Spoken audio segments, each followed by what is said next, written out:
Hey everybody, welcome to the latest edition of the Diamond Discussion. I am your host, Demetrius Woods, and today it is LSU versus Coastal Carolina Men's College World Series finale. We're jumping right into it. So without further ado, let's get it started.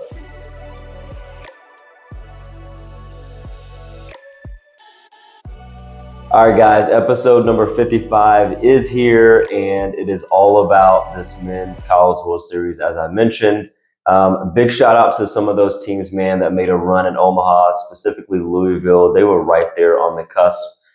Coastal Carolina had to beat them to get to the finale, and then the same with Arkansas. I mean, my goodness. I mean, there were, as I said a couple of weeks ago, Arkansas, in my opinion, was the best team in college baseball leading up to Omaha, and so they really flexed. They showed out. You know that they had to immediately jump in and lose the bracket after losing to LSU in that first round, and they battled back and to get to where they were. And honestly, it took late game heroics from Jared Jones of LSU to dispatch of the Razorbacks. Man, it was more than Jared Jones. Let's be honest with you. It was a culmination of activity in that game. What a wild one! Probably one of the best College World Series games we'll witness in terms of drama in the ninth inning, because Arkansas threw a haymaker in the top of the ninth.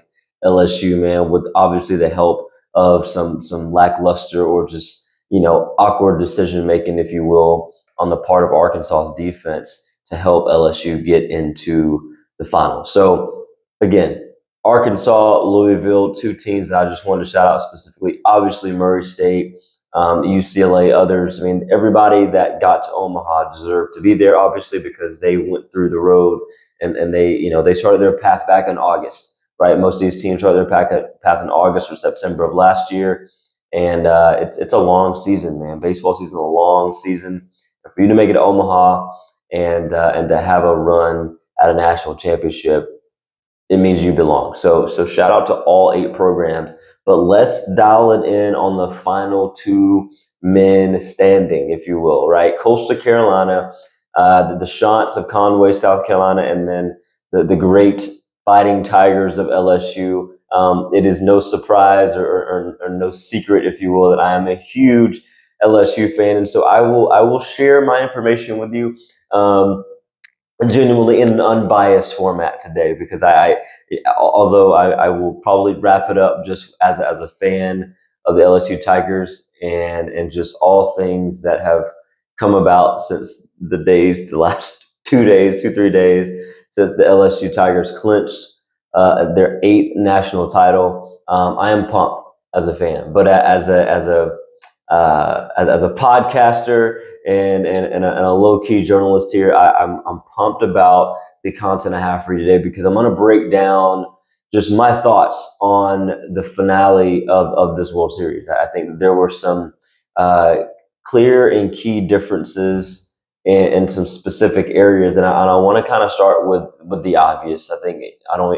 Is it really an elephant in the room? I mean, it's kind of the obvious thing, right? Just the coaching, right? But let me take you back real quick. So Jay Johnson and Kevin Schnall, they have grown to know each other very well, seem to have pretty good blood between the two of them back in their days out west, right, when Jay Johnson was coaching Arizona. That they've definitely had plenty of interactions on the recruiting trail and things like that. So there's that part of it. Like there's no ill will across the dugouts on that front, which is great. I think that makes for great quality baseball, right?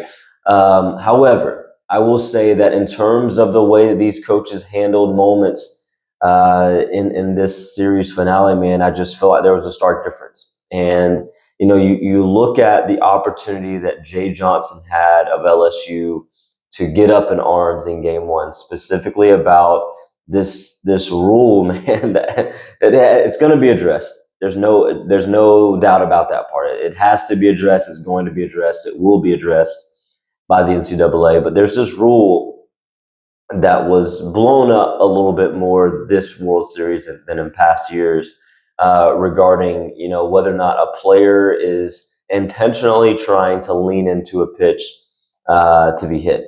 Right? You don't have to get out of the way necessarily, but you can't make an attempt to get hit. right? Otherwise, it's an automatic out. Now, whether the pitch was going to be a ball or a strike is null and void, and that's where, as a viewer, I'm like, I don't know about that, right? Because it kind of it messes to me with the integrity of the game a little bit, right? Where you say, okay, well, this is obviously a ball, okay, but because he maybe dipped his elbow, which in this case, Daniel Dickinson of LSU, great, great career, huge at second base for the Tigers this year. But I would agree maybe that he did lean into it. Now, Jay Johnson felt like he rolled out of there, right? But if by rule of what we're talking about here, fine, he may have dipped that elbow down. He could have kind of rolled out a little quicker. But again, we're talking about fastballs and sliders and a variety of pitches coming at your body, right? So you have less than a second or so to really react to begin with. So again, splitting hairs on that front. However, all that to say, Jay Johnson in a very tightly contested ball game, that would have helped, but I'm pretty sure that would have put a leadoff batter on base for the Tigers in that scenario. But you got a tight ball game right here, 1-0 game. He's got every right to come in and maybe, give the umpire some what for. And I respected his position on that of basically saying, hey, listen, in that moment, cooler heads needed to prevail and we need to get to the next pitch. We need to get to the next play.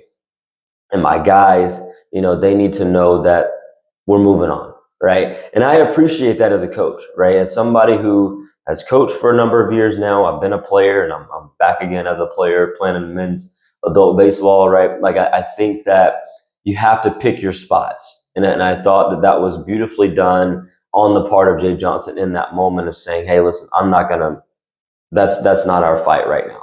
Okay. On the contrary, all right, Kevin Schnall, who I have a tremendous amount of respect for as a coach as well.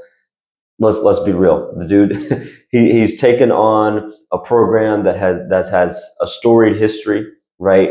They have virtually owned the Sun Belt for the most part, and obviously won a championship back in 2016. He was on that staff. I think that ultimately, as a first year head coach, you couldn't have asked for a better scenario, right? I mean, I think they put up the stat there on ESPN during the broadcast.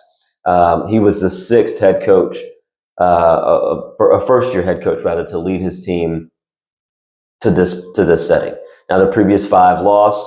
Obviously now we know that he lost as well. However, my gosh, that does not take away from the season that they had. And I'm going to talk about that on the back end of the show, man, because Coastal Carolina deserved to be where they were. And I was very, very impressed with the package they put together in that moment. So I thought that was a huge deal. Now let's talk about this moment in game two. It's the bottom of the first. All right. Coastal Carolina home team here in game two. They steal second base. All seems to be well. I do recall though, before any of the hoopla took place, I'm like, man, that was a breaking ball that really didn't break down into the zone.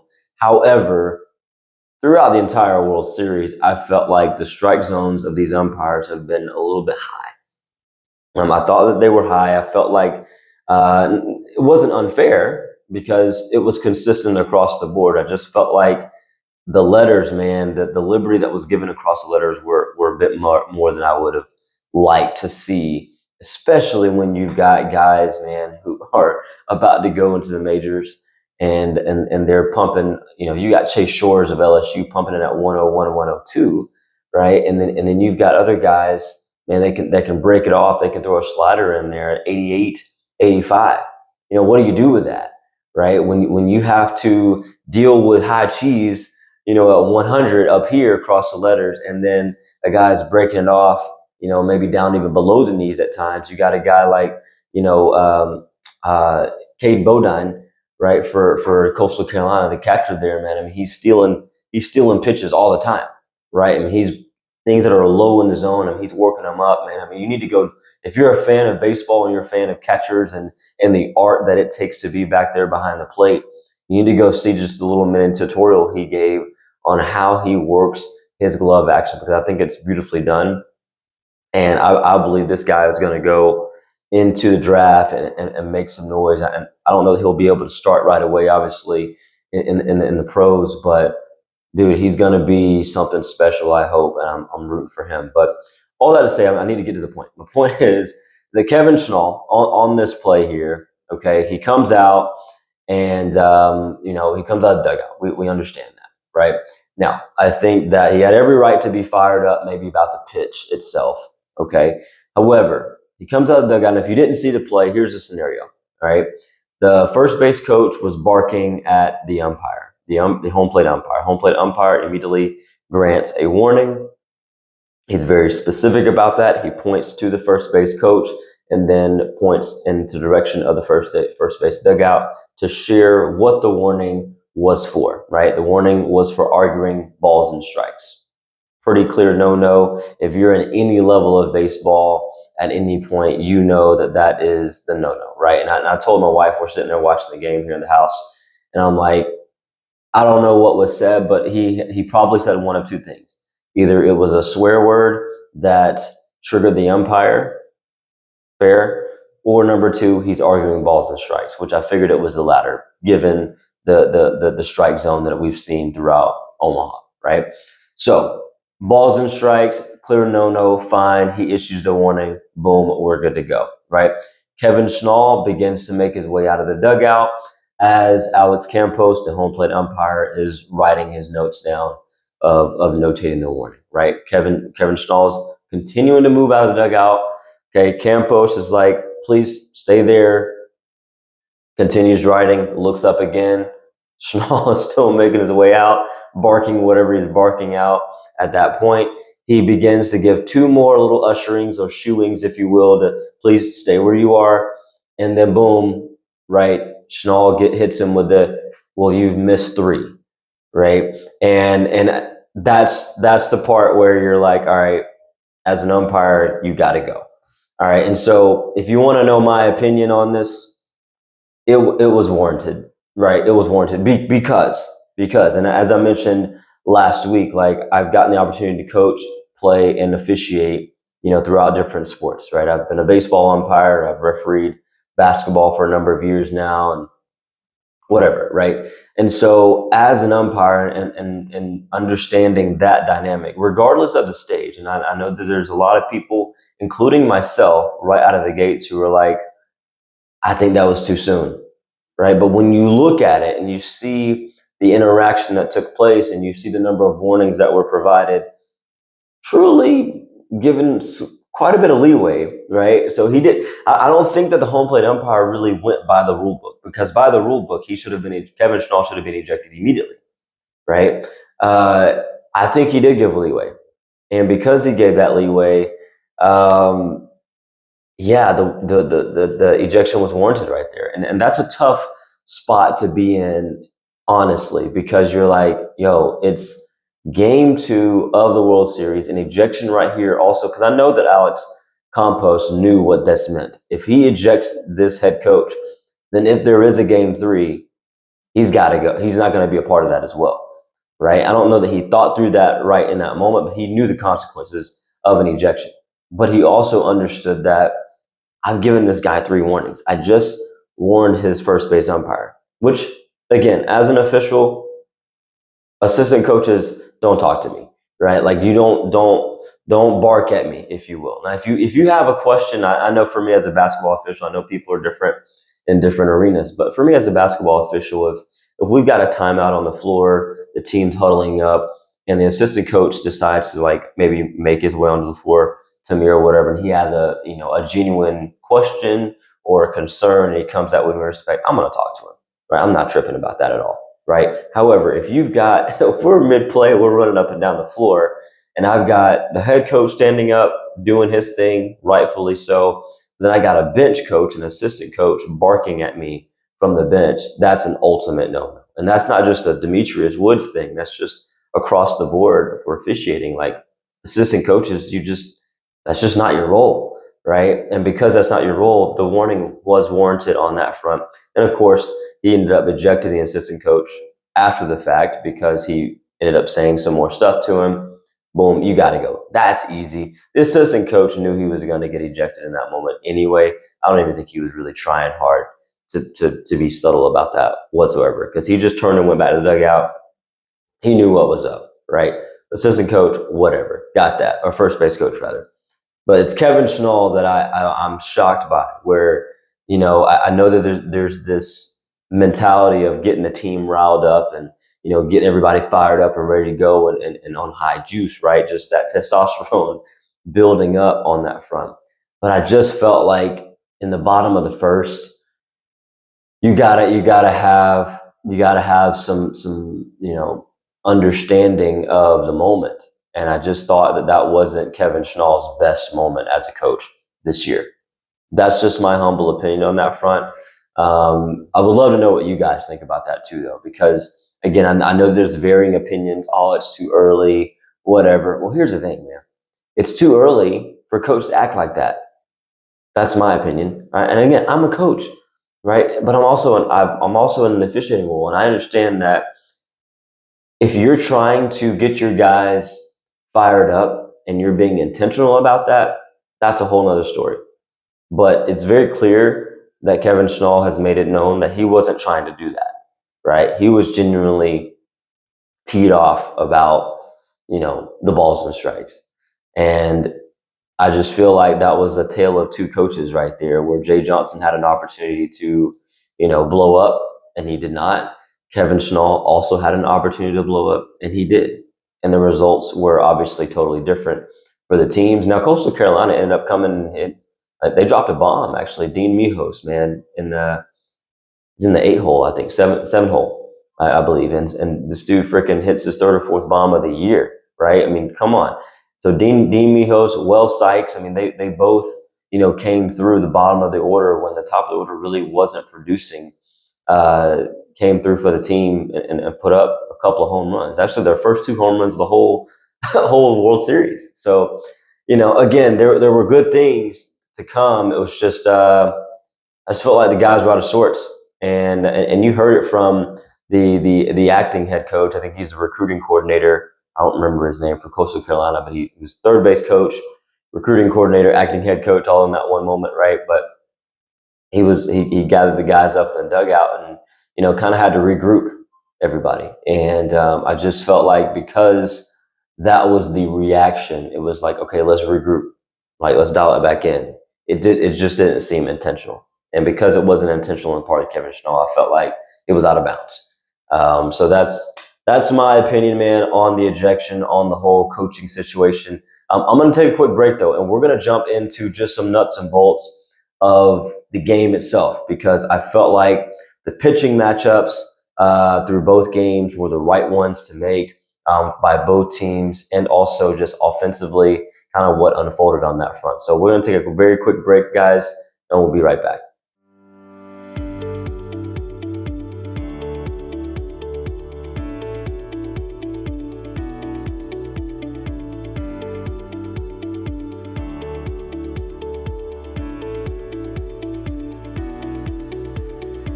Okay, guys, welcome back to the show. So as I mentioned, I want to talk up a little bit about just these pitching matchups. I felt like they were very, very well planned. I mean, you kind of knew what was going to come if you'd been watching the World Series unfold, and you understood, like, okay, who are the aces of these ball clubs, and who's going to get the ball first or second or what have you.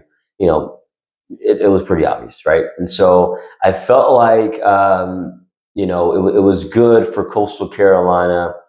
I felt like they pitched backwards, and I felt like LSU went 1-2. I thought that Coastal went 2-1, right? Which is, to me, that's a great recipe for both teams. It sets up the opportunity, in my opinion, for Game 3. I'll say that.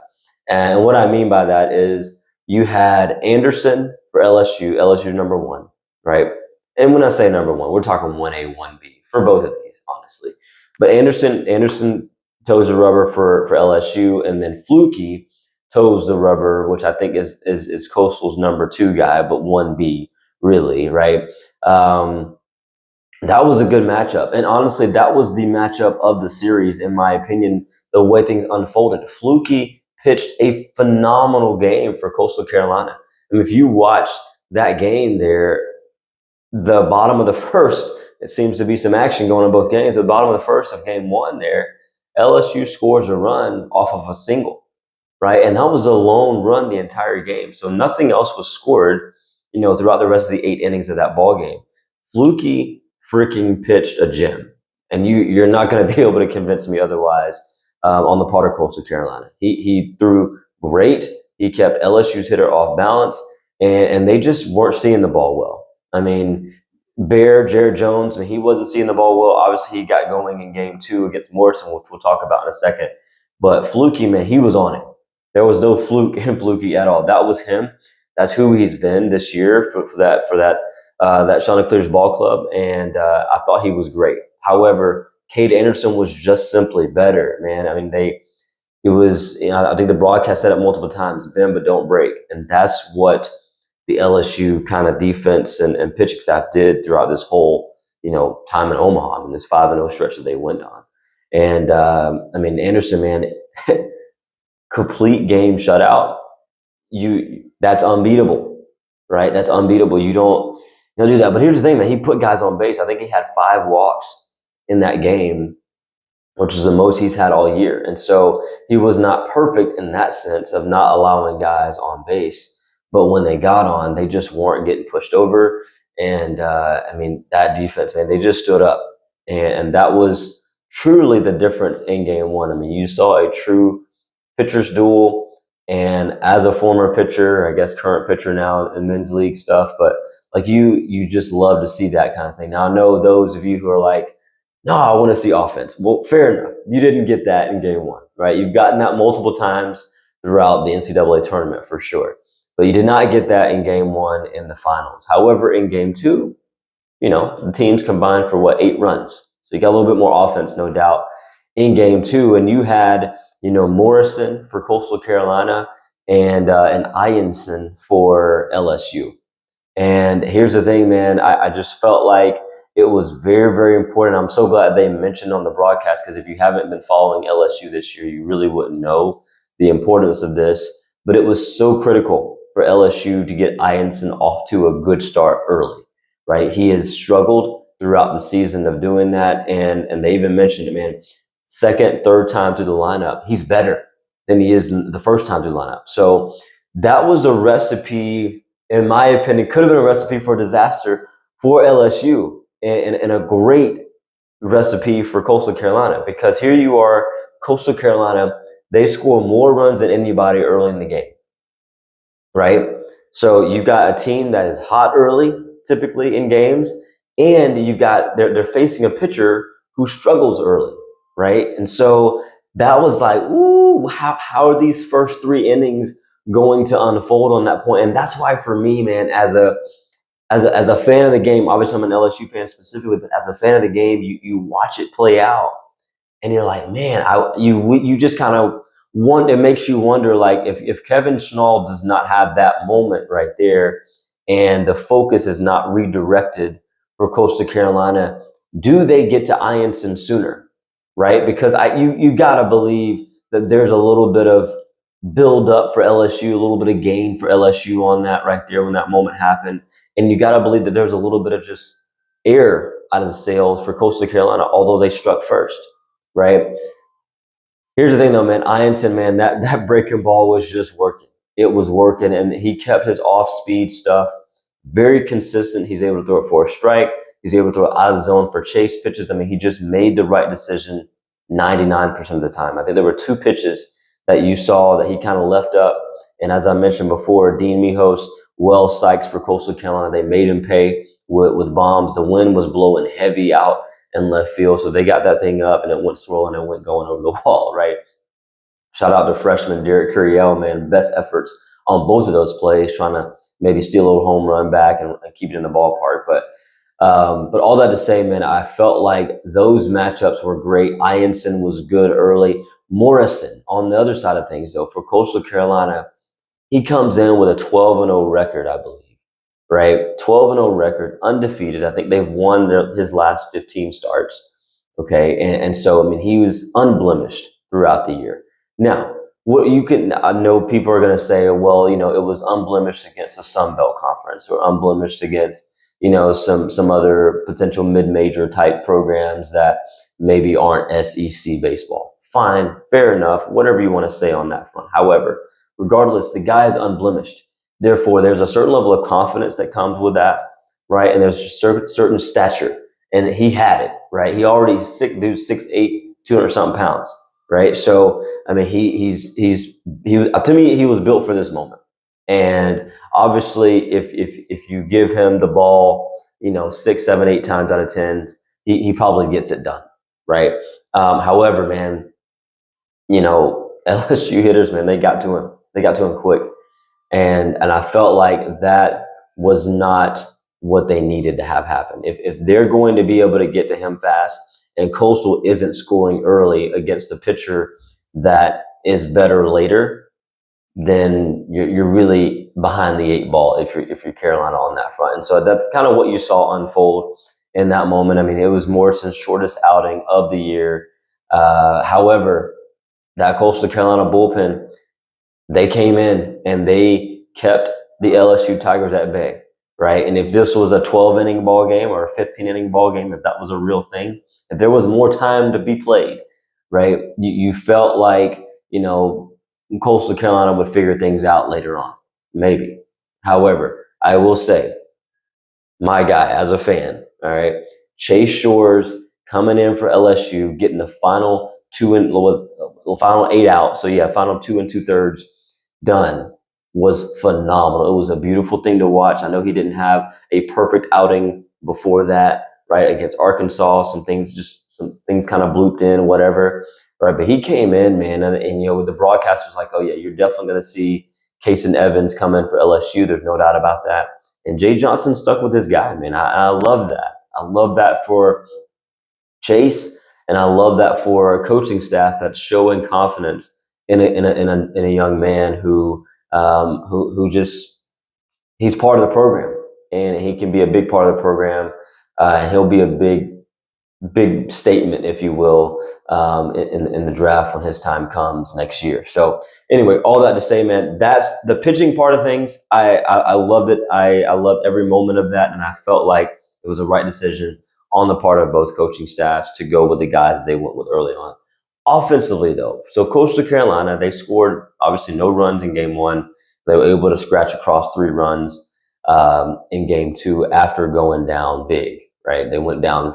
Well, excuse me. They went up 1-0, and they went down 5-1. They scratched across 2 more late. But I just their offense, man, which starts with their leader, right?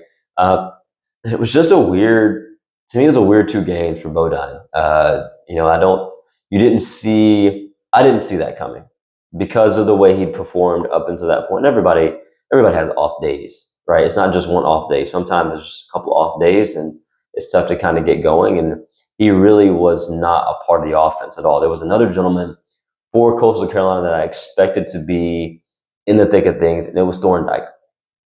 He bats, middle of the way of the order or whatever, middle of the bottom of the order, 6th or 7th maybe. No, not 6th or 7th.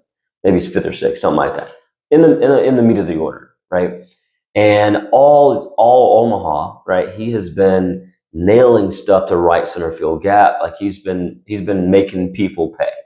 And those were 2 guys that I felt like they have been the center of the offense, and they just weren't in these 2 games. And it made it really tough for them to build up any type of rallies, consistent hits, things like that. Because you've got a guy batting in the 1 hole and a guy batting in the 5 or 6 hole. Like those are 2 nice anchors for the top of the order and then the bottom of the order on, right?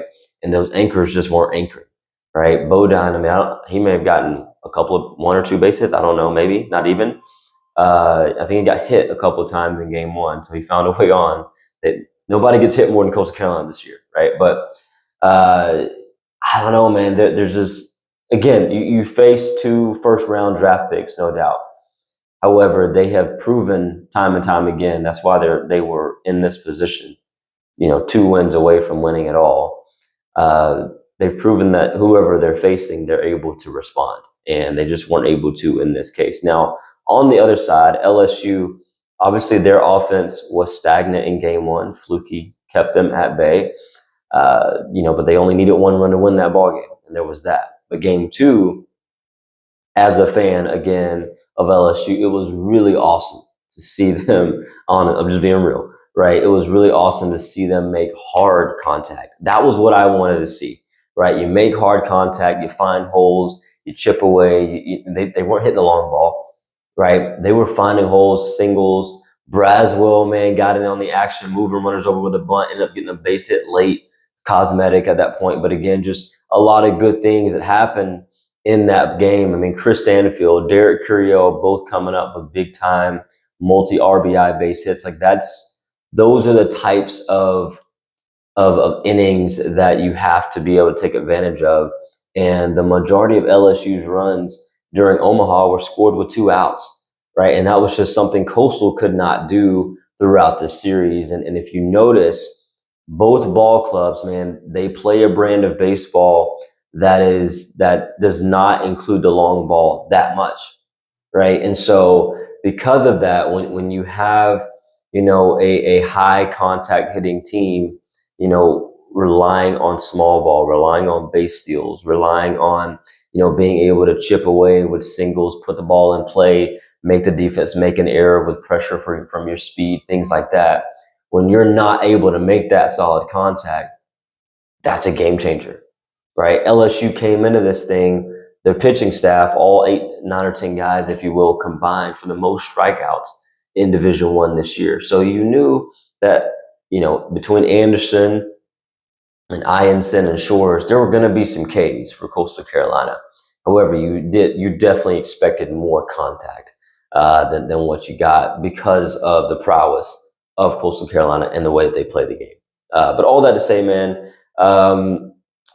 LSU this year, as a fan of their program, they were flat out phenomenal, and it was really cool to watch this season unfold for them because much like others, man, I know I can kind of woe is me kind of thing in moments. It's like they come back from Auburn after getting swept, and it was like, my gosh, what's next? How are we going to recover from this? And then, Ole Miss ends up, taking the cake in the SEC tournament semifinals, right? Ole Miss ended up facing Vandy, and Vandy ended up winning. But that was just another moment where I'm like, God, what are we doing right now? You know what I mean?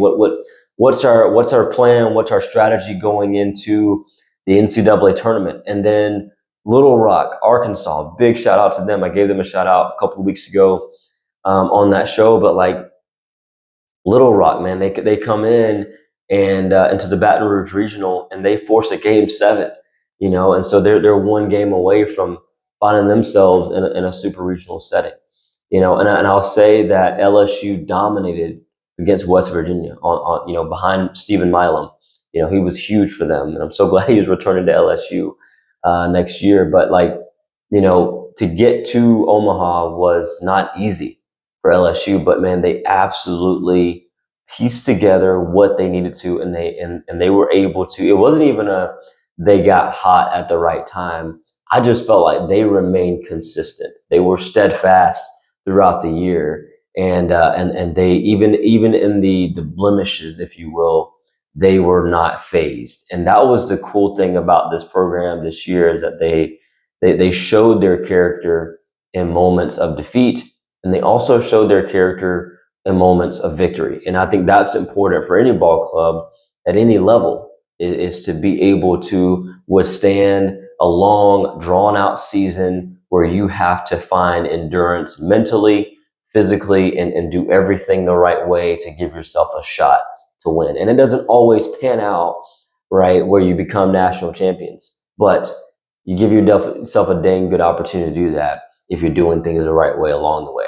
So shout out to the LSU program, man, as national champions. Big shout out again to Coastal Carolina, arguably one of the best seasons of all time for a mid-major. I mean, my goodness, you got to think about some of those Cal State Fullerton teams from the 90s and 2000s, and then even dating back to 2016, Coastal Carolina themselves, right? So they're to me, they're always going to be a threat. They're right in the mix. I like to think of Coastal Carolina like I was, maybe not this year, but Coastal Carolina is the equivalent, in my opinion, to Louisiana Lafayette softball. Right now, again, I don't know that this year or the years to come it will be the same. You know, Jerry Glasgow is not there anymore. But anyway, the point is that they're here to stay, and you're not going to see them going anywhere southbound by any means. I think they're going to be right where they were last year in terms of where they are, where they sit in the Sun Belt Conference, and I think they'll be a top 25 team again, and see where it goes from there. So anyway, with that being said, guys, we're going to wrap this thing up with my thought you should know moment, and it's I just find it really cool, honestly, and this is more just a heart tug thing. But I love that NCAA baseball and NCAA college softball, the World Series, are in smaller market cities. Right now, again, they're still big cities, but they're not New York or LA or Chicago or Houston or Phoenix or Atlanta or anything like that. It's Omaha, Nebraska, and it's Oklahoma City, Oklahoma. And I absolutely love that. I love that these cities are getting, the publicity, if you will. They're drawing in the crowds, and I love that all these fan bases, man, for these programs, whether it be for softball or baseball, they're showing up to these cities, man, and they're showing out, and they're going all in for their teams, and these teams are going all in, man, to compete for, obviously compete for a national title. But I'm a big fan of Omaha and Oklahoma City being the sites of the World Series of Diamond Sports. But anyway, guys, that's my thought you should know moment. This has been an incredible college baseball and softball season. I know that next year is going to be just as good, if not better. But until then, man, we're gonna get back to it. We're gonna get back to it. We're kind of in the dog days of summer right now. NBA Finals just wrapped up. The Stanley Cup Finals just wrapped up. So really, it's just Major League Baseball, minor league baseball right now. And so I'm gonna kind of get back to just some nuts and bolts of just giving some advice, getting some. Some of you have sent in some questions about just some hitting tips or pitching tips and things like that. So we'll jump back into some of that as well over the coming weeks throughout the show. But I just want to thank you guys from the bottom of my heart, man, for supporting the show and giving it the love that I didn't think it deserved, and to just continue finding value in it. So I'm grateful for that. And with that being said, please let everything you do be done in love, because truly, please, because that really is what makes this world go around. There's so much in this world that's going on right now. There's always a lot going on. But just if you're a praying person, now's a good time. Just to pray for this world, pray for your world, and everybody in it. So thank you guys so much for tuning in again, and we'll catch you next time.